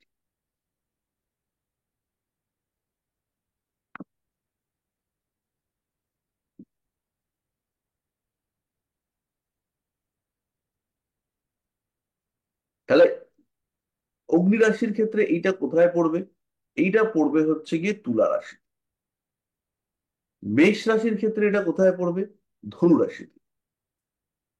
ধনু রাশিতে 26 ডিগ্রি 40 মিনিট থেকে 30 ডিগ্রি। পৃথ্বী, পৃথ্বী লেখা আছে, এটা পৃথ্বী পড়বেন বৃষ, কন্যা, মকরের ক্ষেত্রে তৃতীয় এবং পঞ্চম নবাংশ। এটা পড়বে মীন রাশিতে, আর এইটা পড়বে বৃষ রাশিতে, 6 ডিগ্রি 40 মিনিট থেকে 10 ডিগ্রি পর্যন্ত, 13 ডিগ্রি 20 মিনিট থেকে 16 ডিগ্রি 40 মিনিট পর্যন্ত। তাহলে বৃষর 13 ডিগ্রি 20 মিনিট থেকে 16 ডিগ্রি 40 পর্যন্ত পুষ্কর নবাংশগত হবে। এবার খেয়াল রাখতে হবে, নবাংশ কুণ্ডলিতে, নবাংশ কুণ্ডলিতে খেয়াল রাখবেন, নবাংশ কুণ্ডলিতে পুষ্করের ক্ষেত্র কিন্তু 8টা। নবাংশ কুণ্ডলিতে পুষ্কর নবাংশের ক্ষেত্র হচ্ছে 8টা, কিন্তু মূল কুণ্ডলিটাকে যদি আমরা নবাংশে ভাগ করি তাহলে 108টা ঘর পাবো। প্রত্যেকটা ঘরে 9টা 9টা করে, মোট 108টা ঘর। তার মধ্যে 24টা পাক্ষ, 24টা জায়গা, তারা হচ্ছে পুষ্কর। কিন্তু যখন নবাংশ কুণ্ডলিতে গিয়ে আমি দেখব, তখন পুষ্কর কিন্তু ওইভাবে পাওয়া যাবে না। পুষ্কর নবাংশ কোথায় পড়ছে? সেটা হচ্ছে তুলাতে পড়ছে। তুলাতে আরো অনেক নবাংশ পড়তে পারে, কিন্তু নবাংশের কোন কোন অংশগুলো পুষ্কর হয়েছে সেটা কিন্তু আপনাকে দেখতে হবে মূল কুণ্ডলিতে। মূল কুণ্ডলীকে 108টা ভাগ করবার পরে আমরা বুঝতে পারবো যে কোথায় কোথায় কোন কোন ক্ষোভগুলো পুষ্কর নবাংশগত হয়েছে। পরিষ্কার? মোটামুটি পরিষ্কার। তাহলে পুষ্কর নবাংশের পরে আমাদেরকে নারী নবাংশতে আসতে হবে। নারী নবাংশ আমরা আজকে করব না। পুষ্কর নবাংশের একটা চার্ট আপনারা তৈরি করবার চেষ্টা করবেন। এটা কিন্তু নবাংশ কুণ্ডলীর চার্ট হবে না, এটা কিন্তু মূল কুণ্ডলীর চার্ট হবে। তার মানে অগ্নি রাশি, মেষ রাশি, তারপরে আমাদের একটা অ্যাকচুয়ালি বৃত্ত তৈরি হবে যে বৃত্তের মধ্যে 108টা ভাগ থাকবে। তো এই ভাগের মধ্যে 24টা ভাগ হচ্ছে প্রমিনেন্ট হবে। এই প্রমিনেন্ট ভাগগুলো প্রত্যেকটা রাশিতে, মানে প্রত্যেকটা 12টা ভাগের মধ্যে প্রমিনেন্ট ভাগ হবে প্রত্যেকটা দুটো দুটো করে। তাহলে মেষ রাশির 20 ডিগ্রি থেকে 26-40, সরি 20 ডিগ্রি থেকে 23-20, আর মেষের ক্ষেত্রেই 26-40, 26-40 থেকে 30। তাহলে এই সপ্তম পার্ট আর নবম পার্ট এগুলোকে মার্ক করতে হবে। তাহলে পরে আমরা এই ডিভিশনটা পাবো। যদি পসিবল হয় একটুখানি দেখবেন করা সম্ভব কিনা।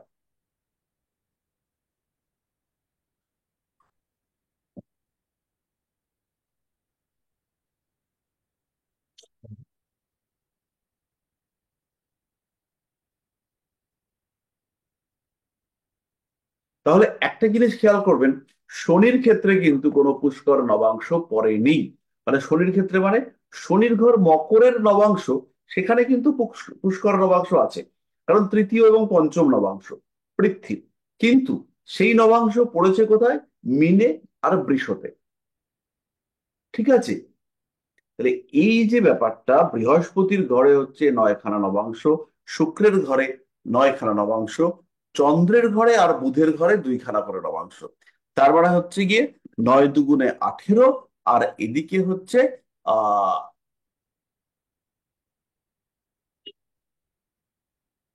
18, আর এদিকে হচ্ছে 6। চন্দ্র 6, চন্দ্র ও বুধের 3টে করে, দুটো করে নয়।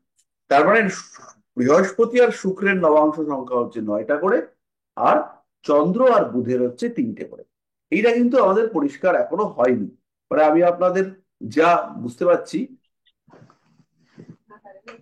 তাতে হচ্ছে গিয়ে আপনাদের মোটামুটি আপনাদের যা নিঃশব্দতা বোঝা যাচ্ছে, তাতে করে বোঝা যাচ্ছে যে পুষ্কর নবাংশ ব্যাপারটা এখনো আপনারা গ্রাস করতে পারেননি। তো অসুবিধা নেই, এটা আমরা নেক্সট ক্লাসে কিছুটা পড়াবো। আর নেক্সট ক্লাসটা একটু শর্ট হওয়ার সম্ভাবনা রয়েছে। তো শর্ট হতে পারে কারণ রোববার দিন কনফারেন্স রয়েছে 10 দিন পরে।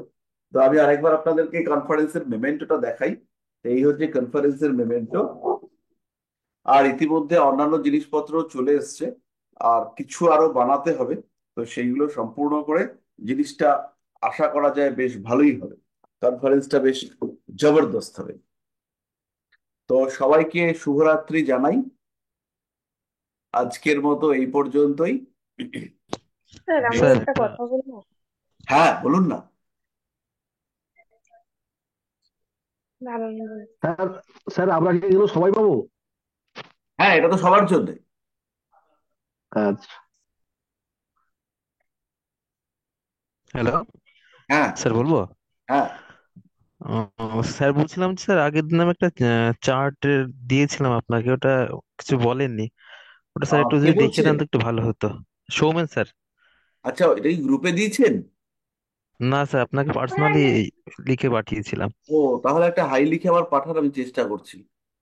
হ্যাঁ, ঠিক আছে, থ্যাংক ইউ। ঠিক ঠিক ঠিক।